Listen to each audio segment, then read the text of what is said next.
Hey, what's going on guys? It's Mike for SimRacing604, and today we're going to be talking about some very basic tuning functions. There's been some comments in the comment section lately about tuning in Assetto Corsa and how to get more out of your Hotlap while dealing with this somewhat overwhelming tuning section of the game.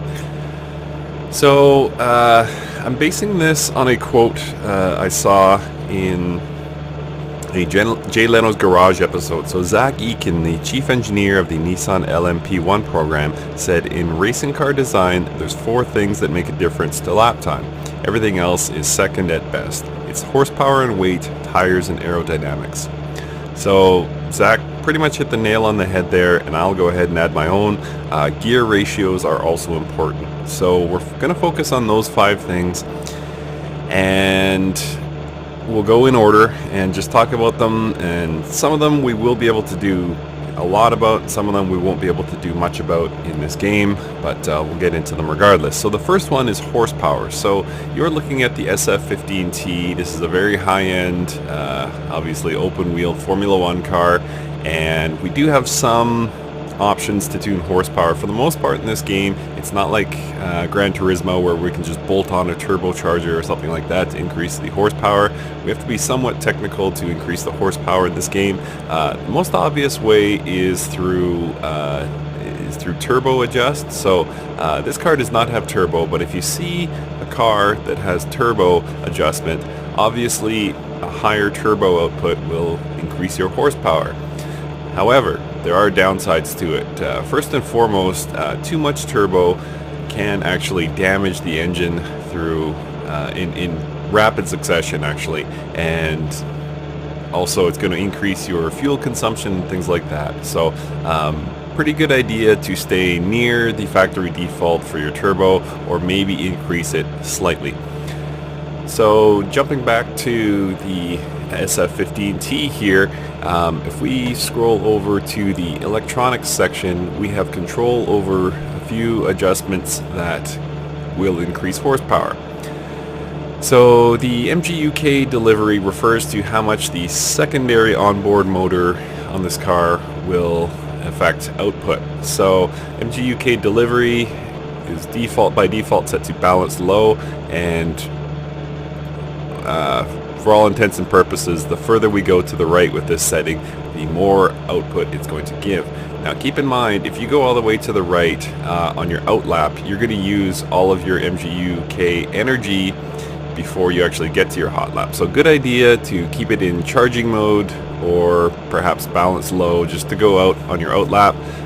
Every time you brake into a corner, you're going to be charging this, and then perhaps on the last section before you go for your hot lap, you can map a button to your wheel and change that to hot lap, and you will have increased horsepower. And I'll just quickly go through these other ones. The recovery refers to how much the secondary motor is going to pull from the braking. So it's not a bad idea to drop this down just slightly. It's not to do with horsepower, but if you're going strictly for hot lap time, you can drop this down slightly, because you're not going to need to sustain your MGUK energy supplies for any more than 1 lap.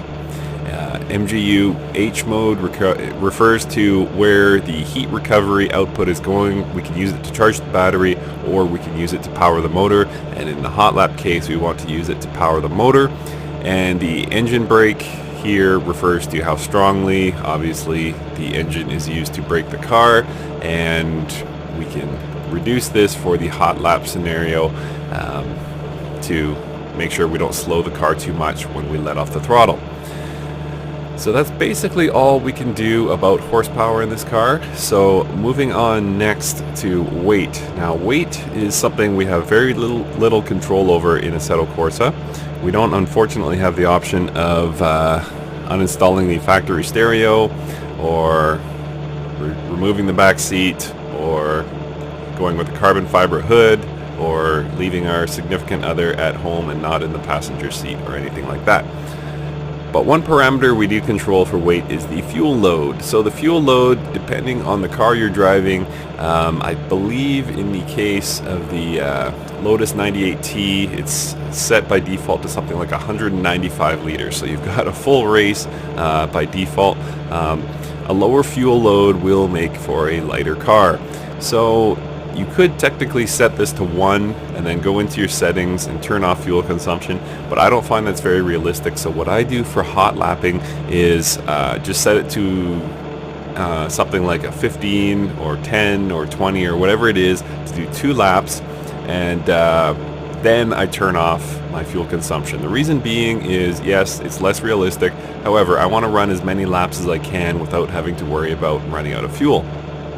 So what I would suggest is do a couple laps, get an idea of your fuel consumption, set it to about 2 laps, so that gives you enough for your out lap and your hot lap, and then decide you can turn on fuel consumption or turn off fuel consumption. That is really up to you.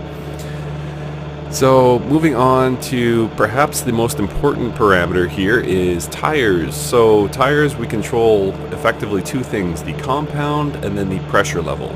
So compound, if we go left, if we turn these settings left, it's going to be a softer compound tire. The tire compound is going to the tire is going to wear out faster, but it's also going to heat up quicker.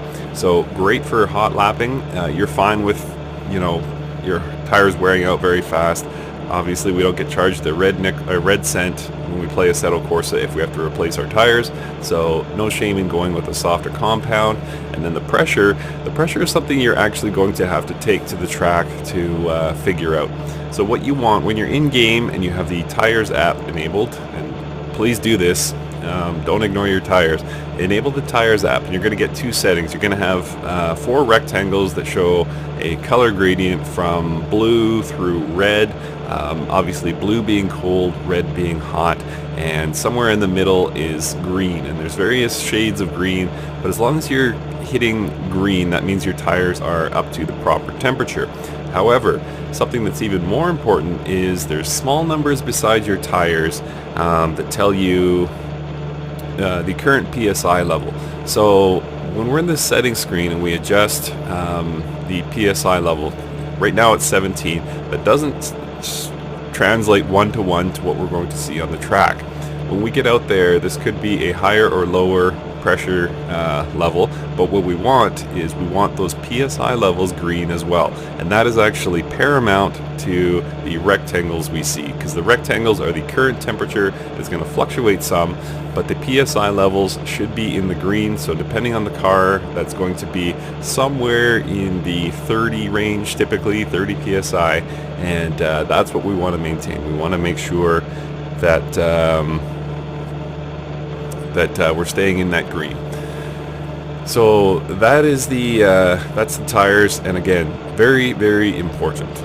So last one we want to talk about is aerodynamics. So aerodynamics is something we do have a lot of control over, much like tires in this game. So if we go to the aero section here, you can see I have control over the front left wing, front right wing, and rear wing. Now, depending on the car, you may have no control over aero whatsoever, or you may have more adjustment than this. You may have more wings. So, or fewer wings, depending on the car. So what we're looking at here basically is the angle of the wing, and increasing the angle, so setting it more to the right, will increase the downforce. Now, you would think that downforce is great. Obviously, these are very aerodynamically built cars. However, there is a trade-off. So aerodynamics and increased downforce are great for high-speed cornering. Your car is going to feel glued to the ground, and you're going to be able to take high-speed corners faster than you could with no wing or with reduced wing. The trade-off is straightaways. For straightaways, we want reduced wing, especially the rear wing. And if you want an example of how much of a difference a rear wing can make, take the default either Ferrari F138 or the SF15T that you're looking at here out to Monza, run it on the default setup, and get a few laps in. Then go back to the pits, reduce your rear wing, and take it out again. And even if you only reduce it a few clicks, you've probably shaved 2 to 3 seconds off your best lap time. Monza is a very, very fast track, So in that case, we want to maximize our straight line speed, so reduced aero is good. Now keep in mind there's a trade-off. There are a few high-speed corners on that course, so you're going to lose a bit of time there, and you'll see it in your performance delta, but the overall, in the case of Monza, is helpful if you have reduced wing. Now there are other courses where that is not the case, where you would want increased wings so you can take high-speed corners better, and you're not really worried about your top speed down the long straightaways. So the last adjustment we're going to talk about in this basic setup guide is gear ratios. So I can't do it in this car, so let's jump over to another car and continue the talk there. Alright, so here we are on board the Lotus 98T, or sorry, in the pits with the Lotus 98T, and this car actually has the adjustable gear ratios that the SF15 does not. Most cars will have adjustable gear ratios. So what you'll want to notice here is your last gear, be that 6 or 7, maybe 8. As we adjust the final gear ratio, you will see that the top speed increases, and we can adjust that. There's only actually 3 settings in this car. For some other cars there'll be a lot more settings, but the important thing is to note the final speed here, and you can go up or down to increase the maximum speed. So what you want, a higher maximum speed does not necessarily mean a faster car, because you're going to reduce acceleration in kind.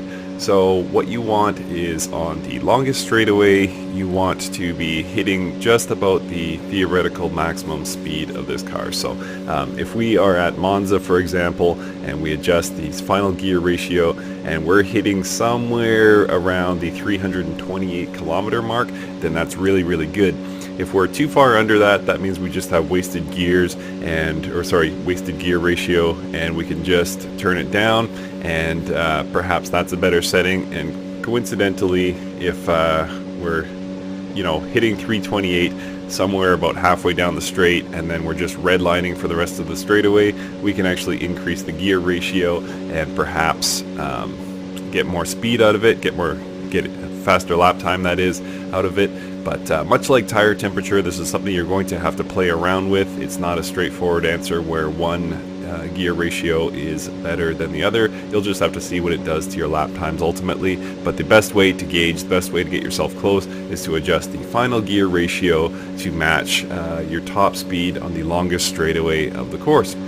So you may be noticing there's all these other gears we can adjust, and absolutely you can get in there and fine-tune your gears one by one, but the simplest way for the kind of 30-second to 1-minute setup is just to adjust the final gear ratio, and you'll change all the gears in kind and hopefully get a bit more speed.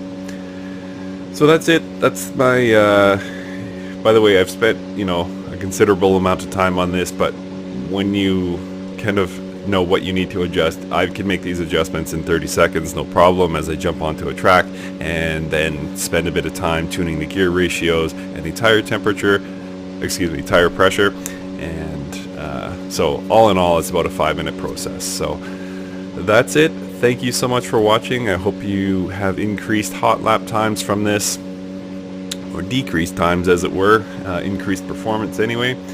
Thank you to Zach Eakin for the wonderful quote, and thank you for watching. We'll see you next time.